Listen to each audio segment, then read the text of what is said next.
믿기 힘든 일이 벌어졌습니다. 저는 그날 아침 평소처럼 연구실에서 커피를 마시며 책상 위에 놓인 낡은 책을 펼쳤습니다. 삼국유사라는 한국 고문원이었는데 솔직히 그다지 기대하지 않았습니다. 그런데 단군 신화 부분을 읽던 중 저의 시선이 한 문장에서 완전히 멈춰 섰습니다. 환웅이 천재의 명을 받아 하늘에서 내려왔다는 그 구절이 제 머릿속에서 강렬한 기시감을 불러일으켰습니다. 저는 급히 연구실 벽에 붙어있던 출애굽기 구조 분석표를 바라보았습니다. 그 순간 저의 온몸에 전율이 흘렀습니다. 수천 킬로미터 떨어진 두 문명의 이야기가 놀랍도록 동일한 구조를 가지고 있었던 것입니다. 하늘의 명령, 선택받은 인도자, 새로운 땅으로의 이동까지. 그런데 과연 이것이 단순한 우연일까요? 본격적으로 들어가기 전에 좋아요와 구독 눌러주시면 큰 힘이 됩니다. 예루살렘의 아침 공기는 차가웠고 히브리 대학교 고문원학과 건물 3층에 자리한 앤드류 메이어스 교수의 연구실 창문으로 스며든 햇살이 책상 위 고서들을 따스하게 비추고 있었습니다.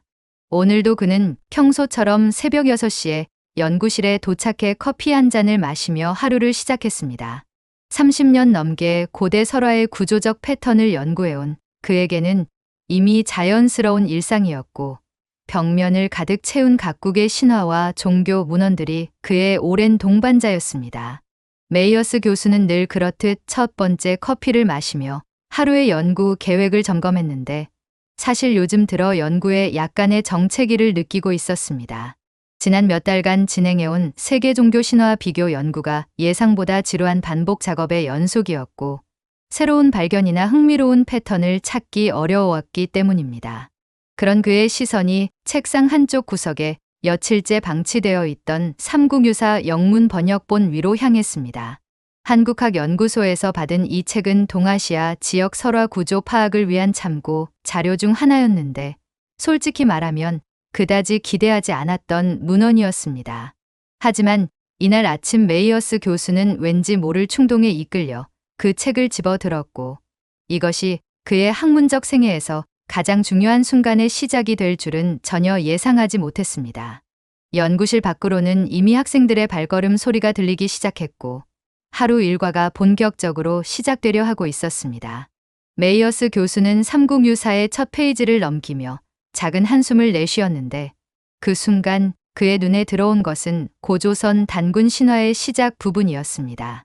환웅이 천재의 명을 받아 하늘에서 내려온다는 대목을 읽으며 그는 고개를 갸우뚱했습니다. 메이어스 교수가 삼국유사의 단군 신화 부분을 천천히 읽어 내려가던 중 그의 손가락이 특정 구절에서 멈춰 섰습니다. 환웅이 천재의 명을 받아 인간 세상을 다스리고자 하늘에서 내려왔다는 대목이었습니다.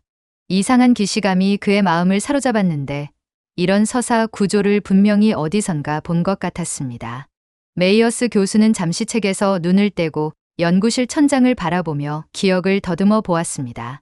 그러다가 문득 의자에서 일어나 연구실 벽면을 둘러보기 시작했습니다. 그곳에는 그가 지난 수십 년간 정리해온 각종 종교 문헌의 구조 분석표들이 빼곡히 붙어 있었는데 그 중에서도 가장 눈에 띄는 것은 출애굽기의 서사 구조를 도식화한 대형 차트였습니다. 갑자기 그의 눈이 번쩍 뜨였습니다. 출애굽기에서 모세가 하나님의 부르심을 받아 이스라엘 백성을 이끌어내는 장면과 방금 읽은 단군 신화의 구조가 놀랍도록 유사했습니다. 하늘의 명령, 선택받은 인도자의 출현, 그리고 새로운 질서의 건설이라는 기본 틀이 거의 동일했습니다. 메이어스 교수는 서둘러 출애굽기 원문을 꺼내어 삼국유사와 나란히 놓고 비교하기 시작했습니다. 그의 심장이 조금씩 빨라지고 있었고 연구자로서의 직감이 뭔가 중요한 발견을 예감하고 있었습니다. 이것은 단순한 우연의 일치가 아닐 수도 있다는 생각이 그의 머릿속을 스쳐 지나갔습니다. 메이어스 교수는 책상 위 메모지를 꺼내어 두 문헌의 공통점을 하나씩 적어 내려가기 시작했습니다. 첫 번째로 신적 존재의 직접적인 명령이 이야기의 출발점이라는 점. 두 번째로 그 명령을 받은 특별한 인물이 민족의 운명을 바꾸는 역할을 한다는 점. 세 번째로 기존 질서에서 벗어나 새로운 땅에서 새로운 문명을 건설한다는 점이 정확히 일치했습니다. 그는 손으로 머리를 감싸며 깊은 생각에 잠겼습니다. 메이어스 교수는 흥분한 마음을 가라앉히며 더 정밀한 분석을 시작했습니다. 그는 출애굽기와 단군 신화의 각 장면을 세부적으로 대조해 보았는데 그 유사성은 상상 이상이었습니다. 출애굽기에서 모세가 하나님으로부터 사명을 받는 장면과 환웅이 천재로부터 인간 세상을 다스리라는 명령을 받는 장면은 구조적으로 거의 동일했습니다. 두 이야기 모두에서 신적 존재가 직접 개입하여 선택받은 인물에게 특별한 사명을 부여하고 그 사명은 단순한 개인적 목표가 아니라 민족 전체의 운명을 바꾸는 역사적 전환점이었습니다. 메이어스 교수는 커피를 한 모금 마시며 이 놀라운 발견에 대해 더 깊이 생각해 보았습니다. 그동안 그는 세계 각지의 신화를 연구하면서 비슷한 구조적 패턴들을 많이 발견했지만 이처럼 정교하고 구체적인 평행성을 보인 경우는 처음이었습니다. 특히 두 이야기 모두에서 신의 개입이 민족 이동의 직접적인 동기가 된다는 점이 매우 흥미로웠습니다. 메이어스 교수는 벽에 붙은 세계 지도를 바라보며 고대 근동 지역과 한반도 사이의 거리를 생각해 보았습니다. 이 두 지역 사이에는 수천 킬로미터의 거리가 있었고 고대에는 직접적인 문화 교류가 거의 불가능했을 것입니다. 그렇다면 이런 놀라운 유사성은 어떻게 설명할 수 있을까요? 메이어스 교수는 연구 노트에 이런 질문들을 적어가며 더 체계적인 접근이 필요하다고 판단했습니다. 그는 삼국유사의 다른 부분도 살펴보기로 결심했습니다. 혹시 단군 신화 외에도 출애굽기와 유사한 구조를 가진 다른 설화가 있을지 모르기 때문이었습니다. 메이어스 교수는 삼국유사의 목차를 다시 훑어보며 가야, 건국, 설화 부분을 펼쳐보았습니다. 수로왕 이야기를 읽어 내려가던 메이어스 교수의 눈이 다시 한번 크게 뜨였습니다. 하늘에서 내려온 6개의 알 중 하나에서 태어난 수로왕이 배를 타고 도래하여 새로운 나라를 건설한다는 내용이었습니다. 이 순간 그의 머릿속에서 또 다른 연결고리가 번개처럼 스쳐 지나갔습니다. 모세가 홍해를 건너 약속의 땅으로 향하는 출애굽의 서사와 수로왕이 바다를 건너 가야 땅에 도착하는 장면 사이의 구조적 유사성이었습니다. 메이어스 교수는 급히 출애굽기의 홍해 도하 장면을 다시 찾아보았습니다. 하나님의 능력으로 바다가 갈라지고 이스라엘 백성들이 그 사이로 지나가는 장면과 하늘의 뜻에 따라 수로왕이 배를 타고 바다를 건너 새로운 땅에 도착하는 장면은 표면적으로는 다르지만 본질적으로는 같은 구조를 가지고 있었습니다. 두 이야기 모두에서 물은 단순한 장애물이 아니라 기존 세계와 새로운 세계를 구분하는 상징적 경계였고 그 경계를 넘는 행위는 신적 의지의 실현이었습니다. 메이어스 교수는 이런 발견에 흥분하여 연구실을 이리저리 돌아다니며 생각을 정리했습니다. 그는 자신의 연구 경력을 돌이켜보며 이런 종류의 발견이 얼마나 드문 일인지 새삼 깨달았습니다. 단순히 비슷한 모티프를 가진 신화들은 세계 곳곳에서 발견되지만 이처럼 정교하고 체계적인 구조적 평행성을 보이는 경우는 매우 드물었습니다. 더욱이 이 두 문헌은 서로 다른 문화권에서 독립적으로 발생한 것으로 보이는데 그렇다면 이런 유사성은 단순한 우연이 아닐 수 있습니다. 메이어스 교수는 책상에 다시 앉아 더 체계적인 비교 분석을 시작하기로 했습니다. 그는 새로운 메모지를 꺼내어 두 문헌의 공통 구조를 더 자세히 도식화하기 시작했습니다. 첫 번째 단계는 신적 명령의 하달, 두 번째 단계는 선택받은 인물의 등장, 세 번째 단계는 물리적 경계의 극복, 네 번째 단계는 새로운 땅에서의 정착과 질서 건설이었습니다. 메이어스 교수는 이 네 단계 구조를 더 자세히 분석해 보았습니다. 첫 번째 단계인 신적 명령의 하달 부분에서 출애굽기의 하나님과 삼국유사의 천재는 모두 직접적이고 구체적인 명령을 내린다는 공통점이 있었습니다. 단순한 권유나 암시가 아니라 명확한 지시였고 그 지시는 개인적 차원을 넘어 민족 전체의 운명을 바꾸는 역사적 사명이었습니다. 두 번째 단계인 선택받은 인물의 등장에서도 흥미로운 유사성을 발견할 수 있었습니다. 모세와 환웅, 그리고 수로왕은 모두 평범한 인물이 아니라 특별한 능력과 권위를 가진 존재로 묘사되어 있었습니다. 이들은 신적 존재와 인간 세계 사이의 중재자 역할을 했고 그들의 행동은 곧 신의 의지의 실현이었습니다. 메이어스 교수는 이런 중재자적 인물이 고대 근동 지역과 한반도에서 동시에 나타난다는 점에 특별한 의미를 부여했습니다. 세 번째 단계인 물리적 경계의 극복은 가장 상징적인 부분이었습니다.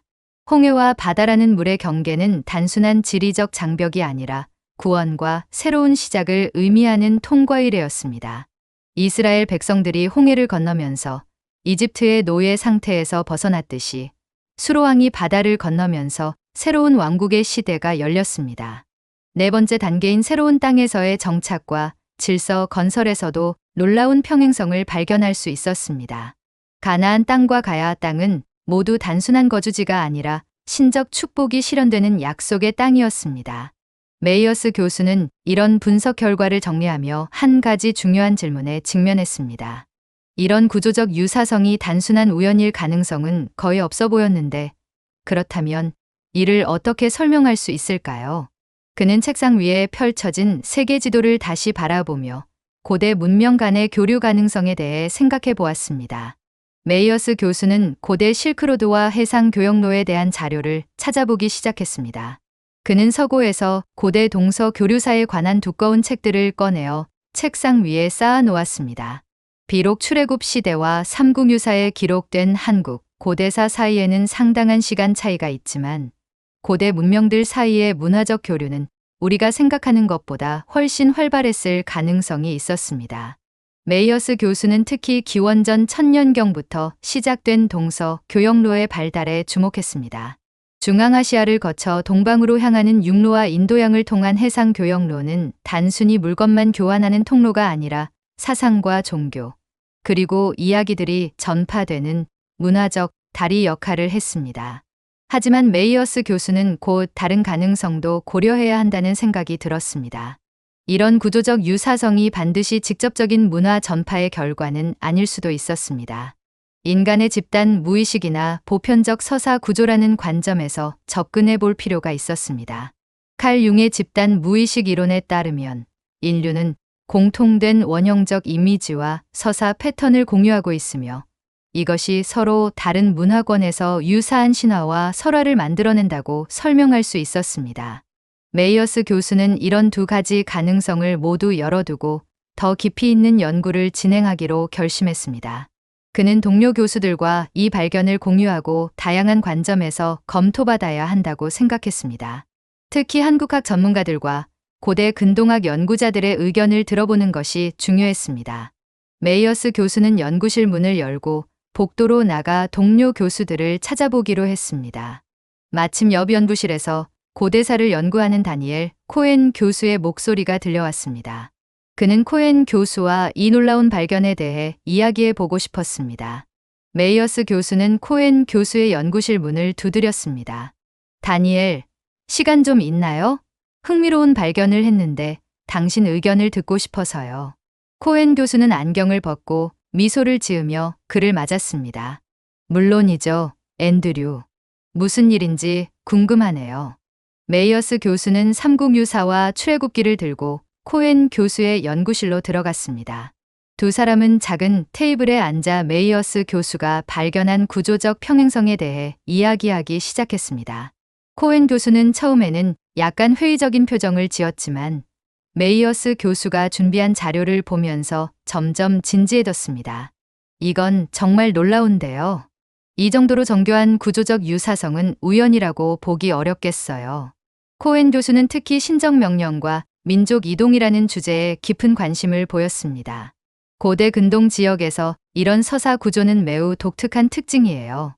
대부분의 고대 문명에서는 민족 이동을 정치적이나 경제적 필요에 의한 것으로 설명하는데 신의 직접적인 명령으로 해석하는 경우는 드물거든요. 메이어스 교수는 고개를 끄덕이며 대답했습니다. 바로 그 점이 가장 흥미로운 부분이에요. 삼국유사의 한국 고대 설화들도 똑같은 관점을 가지고 있어요. 환웅의 하강이나 수로왕의 건국 모두 천재나 하늘의 뜻에 의한 것으로 해석되고 있거든요. 코엔 교수는 잠시 생각에 잠겼다가 말했습니다. 이것이 문화 전파의 결과라면 그 전파 경로를 추적하는 것이 중요할 텐데요. 하지만 시간적 간격을 고려하면 직접적인 전파보다는 다른 해석이 필요할 수도 있어요. 노 교수는 오후 내내 이 문제에 대해 토론했습니다. 그들은 이 발견이 단순한 학문적 호기심을 넘어 고대 문명 간의 연결고리를 이해하는 중요한 단서가 될 수 있다고 결론지었습니다. 메이어스 교수는 코엔 교수와의 대화를 통해 자신의 발견이 얼마나 중요한지 다시 한번 깨달았습니다. 다음 날 메이어스 교수는 더 체계적인 연구를 위해 대학 도서관으로 향했습니다. 그는 고대 동서 교류사, 비교 신화학, 그리고 한국 고대사에 관한 최신 연구 논문들을 찾아보기 시작했습니다. 특히 그의 관심을 끈 것은 최근 몇 년간 발표된 고대 실크로드 연구들이었습니다. 이 연구들은 기존에 알려진 것보다 훨씬 이른 시기부터 동서 간의 문화 교류가 활발했다는 새로운 증거들을 제시하고 있었습니다. 메이어스 교수는 특히 기원전 2000년경부터 시작된 청동기 문화의 전파 과정에 주목했습니다. 고고학적 발굴 결과에 따르면 중앙아시아를 거쳐 동아시아로 전해진 청동기 제작 기술과 함께 다양한 문화적 요소들이 함께 이동했을 가능성이 높았습니다. 메이어스 교수는 이런 물질 문화의 전파와 함께 정신적, 종교적 개념들도 함께 전해졌을 가능성에 대해 생각해 보았습니다. 그는 도서관에서 한국 고대사 전문가가 쓴 논문을 발견했는데 그 논문에서는 한국 고대 종교의 특징 중 하나가 하늘을 최고 신으로 섬기는 천신 사상이라고 설명하고 있었습니다. 이는 고대 근동 지역의 유일신 사상과 어떤 연관성이 있을 수 있었습니다. 메이어스 교수는 이런 종교적 유사성이 단순한 우연이 아닐 수도 있다고 생각했습니다. 그는 더 많은 자료를 찾기 위해 도서관 사서에게 도움을 요청했습니다. 사서는 친절하게 한국학 관련 데이터베이스를 안내해 주었고 메이어스 교수는 그곳에서 삼국유사의 원문과 다양한 번역본들을 비교할 수 있었습니다. 원문을 직접 확인해 보니 번역 과정에서 놓친 미묘한 뉘앙스들이 있었고 이것들이 출애굽기와의 유사성을 더욱 명확하게 보여주고 있었습니다. 메이어스 교수는 이런 발견에 더욱 확신을 갖게 되었고 본격적인 연구 논문을 작성하기 시작했습니다. 메이어스 교수는 연구실로 돌아와 논문 작성을 위한 본격적인 준비를 시작했습니다. 그는 지난 며칠간 수집한 자료들을 체계적으로 분류하고 정리했습니다. 먼저 출애굽기와 삼국유사의 원문을 정확히 대조할 수 있는 표를 만들었고 각각의 구조적 요소들을 단계별로 분석했습니다. 그 과정에서 그는 또 다른 흥미로운 발견을 했습니다.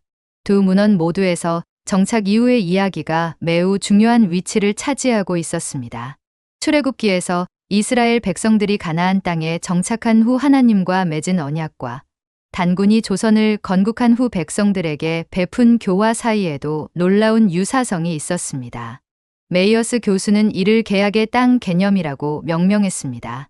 단순히 물리적인 영토를 점유하는 것이 아니라 그 땅에서 새로운 도덕적, 종교적 질서를 건설하는 것이 핵심이었습니다. 그는 이런 개념이 고대 근동 지역에서는 매우 독특한 것이었다는 점을 강조했습니다. 대부분의 고대 문명에서는 정복이나 이주를 정치적, 경제적 필요에 의한 것으로 해석했지만 출애굽기와 삼국유사에서는 이를 신적 섭리의 실현으로 보고 있었습니다. 메이어스 교수는 논문의 핵심 주제를 신이 이끄는 민족의 이동이라는 제목으로 정했습니다. 그는 이 주제가 단순한 문학적 분석을 넘어 고대 문명사 연구에 새로운 관점을 제공할 수 있다고 확신했습니다. 그런데 논문을 작성하던 중 한 가지 문제에 직면했습니다. 이런 구조적 유사성의 원인을 명확히 규명하기 어렵다는 점이었습니다.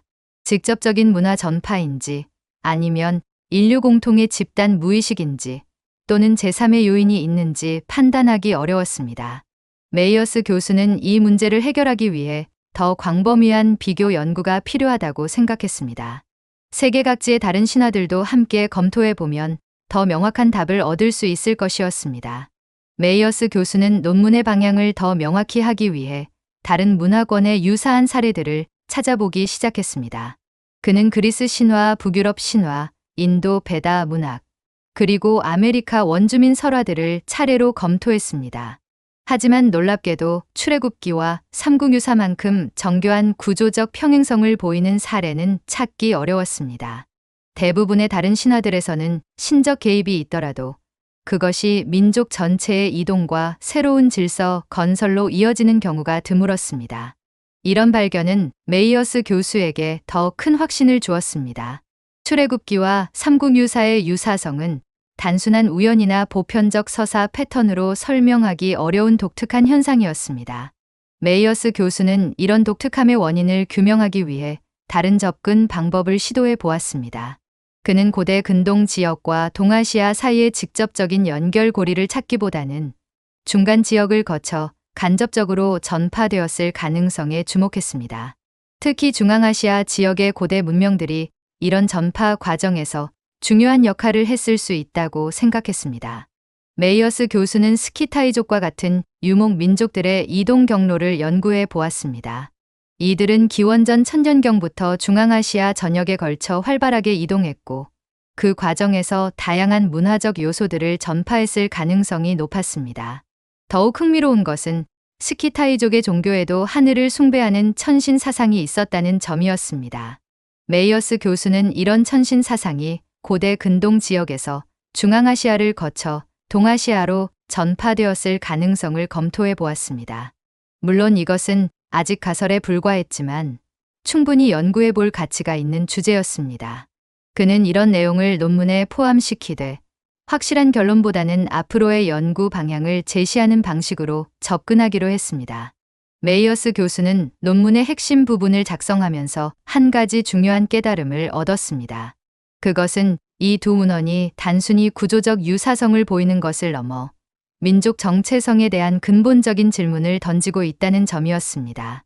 출애굽기에서 이스라엘 백성들이 선택받은 민족으로서의 정체성을 확립하는 과정과 삼국유사에서 한국 고대 민족들이 천명을 받은 민족으로서의 정체성을 형성하는 과정은 본질적으로 같은 메커니즘을 보여주고 있었습니다. 메이어스 교수는 이를 선택받은 민족의식의 형성 과정이라고 정의했습니다. 두 문헌 모두에서 민족의 기원이 신적 개입으로 시작되고 그 과정에서 특별한 사명과 책임이 부여되며 결국 다른 민족들과 구별되는 독특한 정체성을 갖게 되는 과정을 보여주고 있었습니다.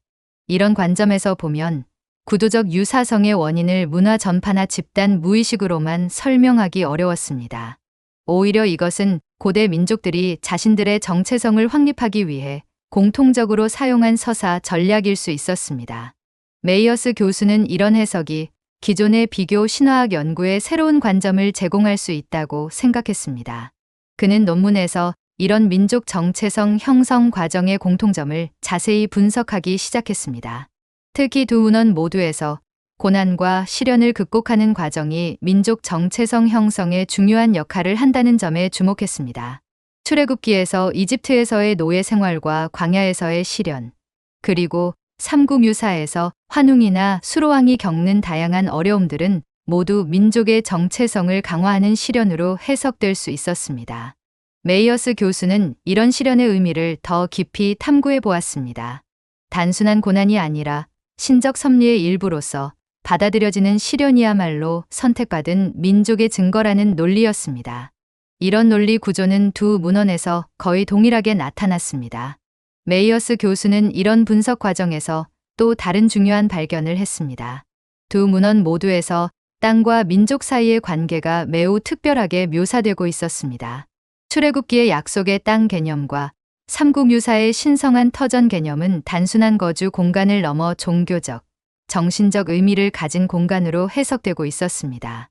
가나안 땅이 하나님과 이스라엘 백성 사이의 언약이 실현되는 무대였듯이 조선 땅과 가야 땅도 천재의 뜻이 실현되는 신성한 공간으로 묘사되어 있었습니다. 메이어스 교수는 이런 땅에 대한 인식이 고대 근동 지역과 한반도에서 동시에 나타나는 것이 우연이 아닐 수 있다고 생각했습니다. 이것은 단순한 농업 문명의 토지 숭배와는 다른 차원의 개념이었습니다. 땅 자체가 신적 선택의 결과이자 신적 약속의 구현체로 인식되고 있었습니다. 메이어스 교수는 이런 땅에 대한 신성한 인식이 두 문화권에서 어떻게 발전되었는지 비교해 보았습니다. 출애굽기에서는 하나님이 직접 아브라함에게 약속하신 땅이라는 개념이 있었고, 삼국유사에서는 천재가 환웅에게 내려준 신시 땅과 수로왕이 하늘의 뜻에 따라 정착한 가야 땅이라는 개념이 있었습니다. 두 경우 모두 땅의 소유권이 인간의 노력이나 정복이 아니라 신적 은총에 의해 주어진다는 점에서 공통점을 보였습니다. 메이어스 교수는 이런 발견을 통해 자신의 연구가 단순한 문학적 비교를 넘어 종교학적, 인류학적 의미를 가질 수 있다는 확신을 갖게 되었습니다. 그는 논문에서 이런 땅에 대한 신성한 인식이 고대 민족들의 정체성 형성에 어떤 역할을 했는지 상세히 분석하기 시작했습니다. 특히 이런 인식이 후대에 어떻게 계승되고 발전되었는지도 함께 살펴보았는데 이것이 현재까지도 두 문화권에서 땅에 대한 특별한 애착으로 이어지고 있을 가능성도 있었습니다. 메이어스 교수는 논문 작성 과정에서 한 가지 더 주목할 만한 패턴을 발견했습니다.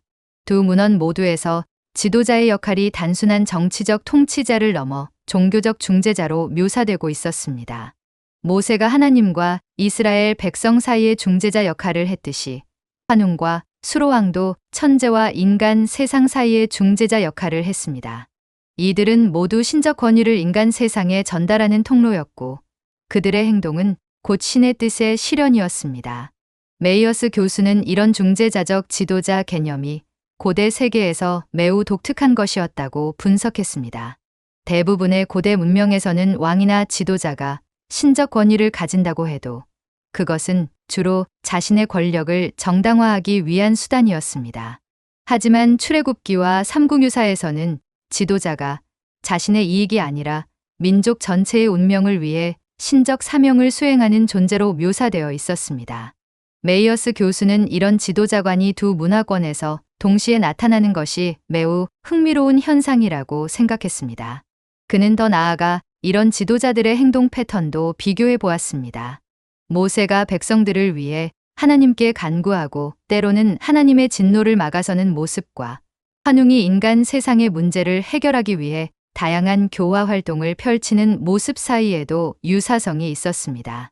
두 지도자 모두 권력을 위해 싸우기보다는 백성들의 복지와 도덕적 향상을 위해 노력하는 모습을 보여주고 있었습니다. 메이어스 교수는 이런 지도자상이 후대에 어떤 영향을 미쳤는지도 생각해 보았습니다. 유대교와 기독교에서 모세가 이상적인 지도자의 모델이 되었듯이 한국 문화에서도 환웅과 수로왕 같은 인물들이 이상적인 지도자상의 원형이 되었을 가능성이 있었습니다.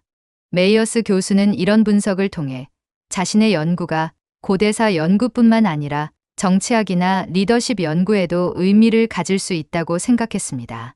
메이어스 교수는 논문의 마지막 부분을 작성하면서 이번 연구가 가지는 더 큰 의미에 대해 성찰해 보았습니다. 그는 지난 몇 주간의 연구 과정을 돌이켜보며 단순히 두 문헌의 유사성을 발견한 것을 넘어 인류 문명사에 대한 새로운 이해를 얻었다고 생각했습니다. 출애굽기와 삼국유사의 구조적 평행성은 고대 문명들이 서로 완전히 고립되어 있지 않았다는 증거일 수 있었습니다. 비록 직접적인 접촉이 어려웠다고 하더라도 어떤 형태로든 문화적 교류가 있었을 가능성을 시사했습니다. 메이어스 교수는 이런 가능성을 탐구하기 위해 최근 고고학 발굴 결과들도 검토해 보았습니다. 실크로드 연구의 발전으로 인해 기존에 알려진 것보다 훨씬 이른 시기부터 동서 간의 교류가 있었다는 증거들이 계속 발견되고 있었습니다. 특히 청동기 시대부터 시작된 금속 재련 기술의 전파 과정을 보면 물질 문화뿐만 아니라 정신 문화도 함께 이동했을 가능성이 높았습니다. 메이어스 교수는 자신의 연구가 이런 문화 교류사 연구에 새로운 관점을 제공할 수 있다고 생각했습니다. 그는 논문에서 이런 가능성을 제시하면서도 동시에 더 많은 연구가 필요하다는 점을 강조했습니다. 단 하나의 사례만으로는 확실한 결론을 내리기 어렵기 때문이었습니다. 메이어스 교수는 다른 연구자들이 이 연구를 바탕으로 더 광범위한 비교 연구를 진행하기를 희망했습니다.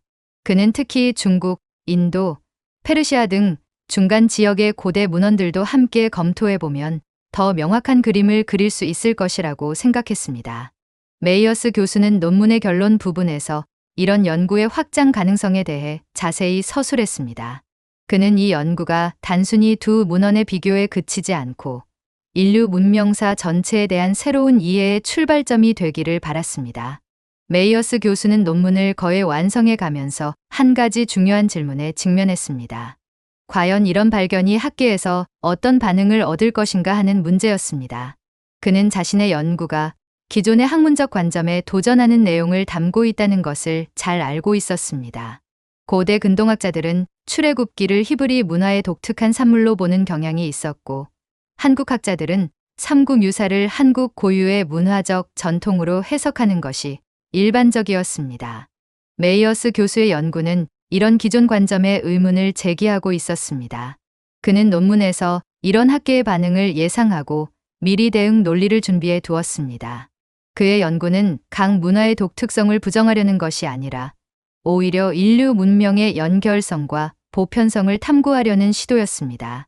각 문화가 가진 고유한 특성을 인정하면서도 그 속에서 공통된 인간적 경험을 찾아내는 것이 비교 연구의 진정한 목적이라고 생각했습니다. 메이어스 교수는 논문의 서론 부분에서 이런 연구 철학을 명확히 밝혔습니다. 그는 자신의 연구가 문화적 환원주의나 단순한 유사성 나열에 그치지 않도록 주의 깊게 논증을 구성했습니다. 각각의 유사점을 제시할 때마다 그 의미와 한계를 함께 설명했고, 섣부른 일반화를 피하려고 노력했습니다. 메이어스 교수는 특히 동료 학자들의 비판적 검토를 환영한다는 입장을 분명히 했습니다. 그는 자신의 연구가 완벽한 답을 제시하는 것이 아니라 새로운 질문을 던지고 토론의 출발점을 제공하는 것이라고 생각했습니다. 학문의 발전은 이런 건설적인 논쟁을 통해서만 가능하다는 것이 그의 신념이었습니다. 메이어스 교수는 논문을 마무리하면서 이런 학문적 겸손함을 잃지 않으려고 노력했습니다.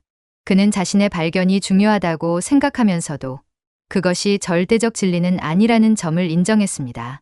메이어스 교수는 논문의 최종 검토를 위해 며칠간의 휴식을 가진 후 다시 원고를 꺼내어 읽어보았습니다.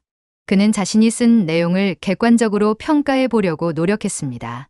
전체적으로 논리적 흐름은 탄탄했고 제시된 증거들도 설득력이 있었습니다. 하지만 그는 여전히 몇 가지 부분에서 보완이 필요하다고 생각했습니다. 특히 문화 전파의 구체적 경로에 대한 부분에서 더 많은 고고학적 증거가 필요했습니다.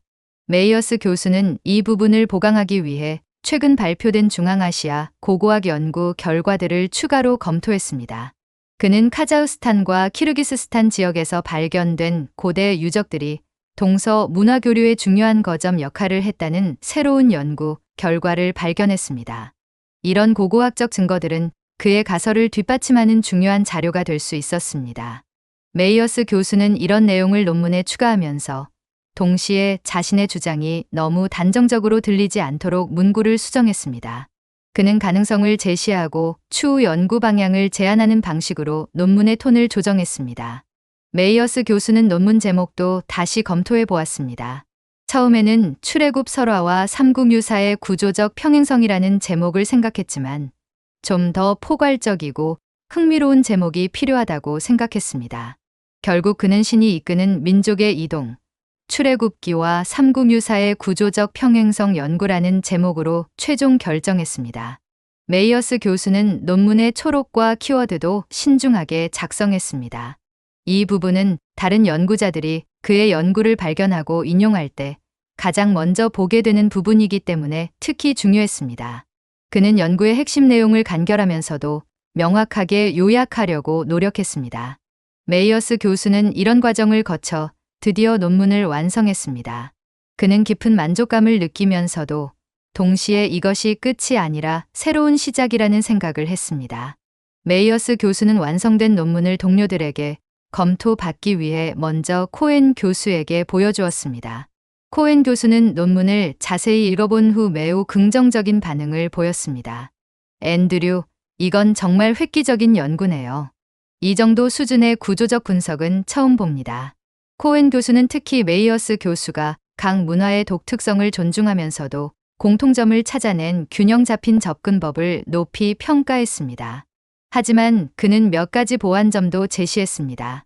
문화 전파 가설 부분에서 좀 더 신중한 표현이 필요할 것 같아요.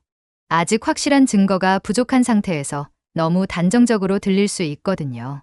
메이어스 교수는 코엔 교수의 조언을 받아들여 해당 부분을 수정했습니다. 그는 또한 한국학과의 이민호 교수에게도 논문을 검토받았습니다. 이민호 교수는 한국에서 온방문 연구원으로 삼국유사에 대한 깊은 이해를 가지고 있었습니다.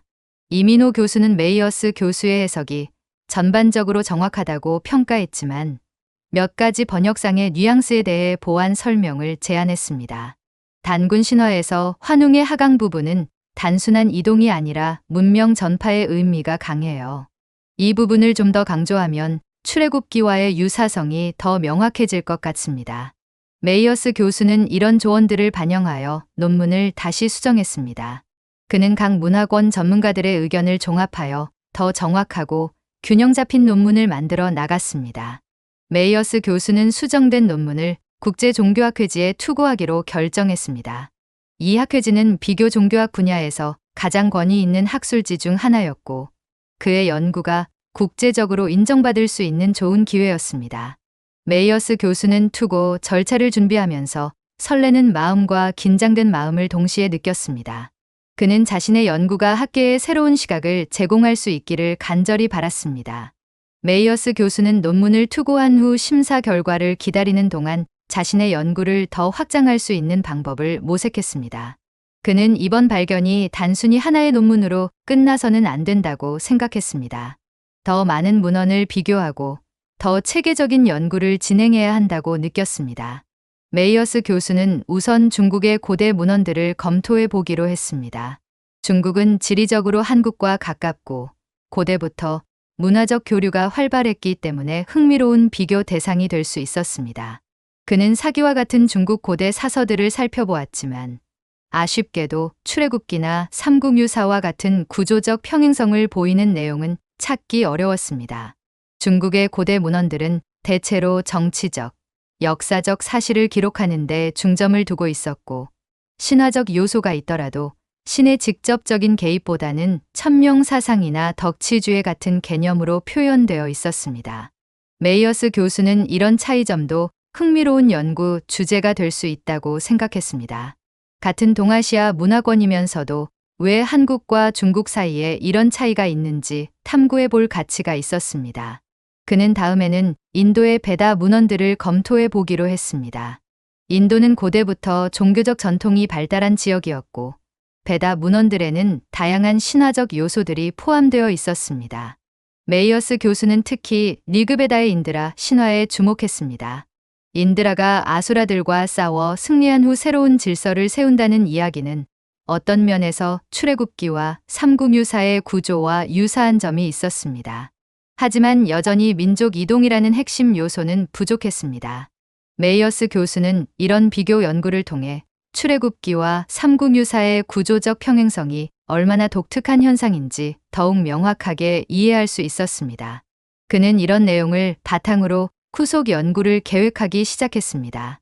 몇 달 후 메이어스 교수는 학회지로부터 반가운 소식을 받았습니다. 그의 논문이 심사를 통과하여 게재 승인을 받았다는 통보였습니다. 심사위원들은 그의 연구가 비교 종교학 분야에 새로운 관점을 제시한 독창적인 연구라고 평가했습니다. 특히 한 심사위원은 이런 구조적 평행성을 발견한 것이 고대 문명 간의 연결고리를 이해하는 데 중요한 단서를 제공한다고 높이 평가했습니다. 메이어스 교수는 이 소식을 듣고 깊은 감동을 받았습니다. 그는 처음 삼국유사를 펼쳐든 그날 아침을 떠올리며 작은 호기심이 이렇게 큰 연구 성과로 이어질 수 있다는 사실에 새삼 놀랐습니다. 메이어스 교수는 곧바로 코엔 교수와 이민호 교수에게 이 소식을 전했습니다. 두 교수 모두 진심으로 축하해 주었고 앞으로의 연구 계획에 대해서도 관심을 보였습니다. 논문이 출간된 후 메이어스 교수는 여러 학술 대회에서 자신의 연구 결과를 발표할 기회를 얻었습니다. 그는 국제 비교 종교학 대회에서 기조 강연을 하게 되었고 한국학 국제학술 대회에서도 특별 발표를 하게 되었습니다. 각 발표마다 많은 학자들이 관심을 보였고 활발한 토론이 이어졌습니다. 일부 학자들은 그의 해석에 대해 의문을 제기하기도 했지만 대부분은 새로운 연구 방향을 제시한 의미 있는 시도라고 평가했습니다.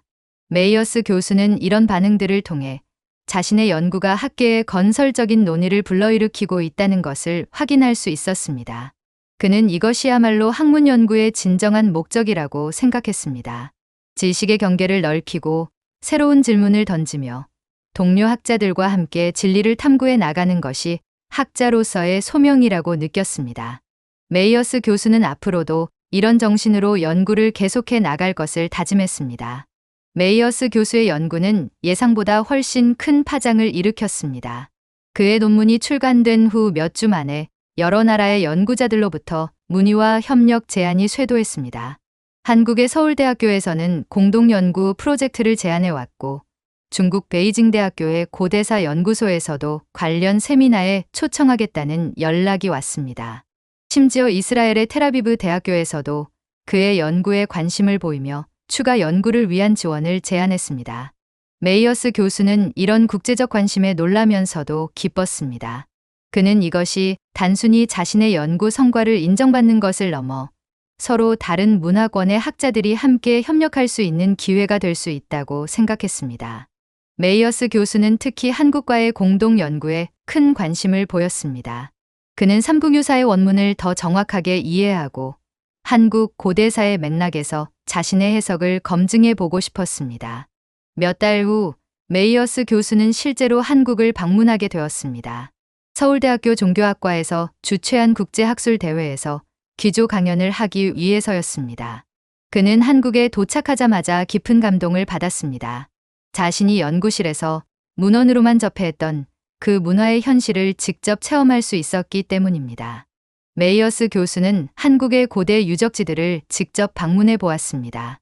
그는 단군의 전설이 전해지는 강화도의 참성단을 찾아갔고 가야 유적지인 김해 지역도 둘러보았습니다. 이런 현장 체험을 통해 그는 자신의 연구가 단순한 문헌 분석을 넘어 살아있는 문화 전통과 연결되어 있다는 것을 깨달았습니다.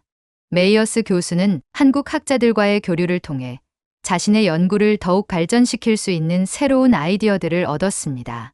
그는 이번 한국 방문이 자신의 학문적 여정에서 중요한 전환점이 될 것이라고 확신했습니다.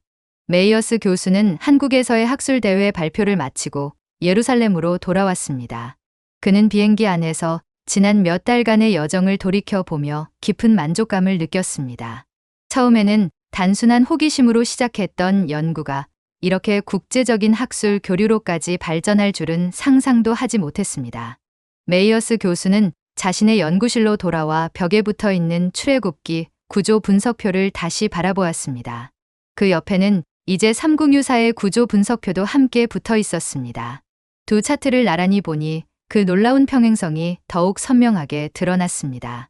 그는 이것이 단순한 우연이 아니라 인류 문명사의 깊은 연결고리를 보여주는 중요한 증거라고 다시 한번 확신했습니다. 메이어스 교수는 앞으로의 연구 계획을 세우기 시작했습니다. 그는 이번 발견을 바탕으로 더 광범위한 비교 연구를 진행하고 싶었습니다. 특히 중앙아시아 지역의 고대 문헌들을 더 자세히 검토해보고 동서 문화 교류의 구체적인 경로를 추적해보고 싶었습니다.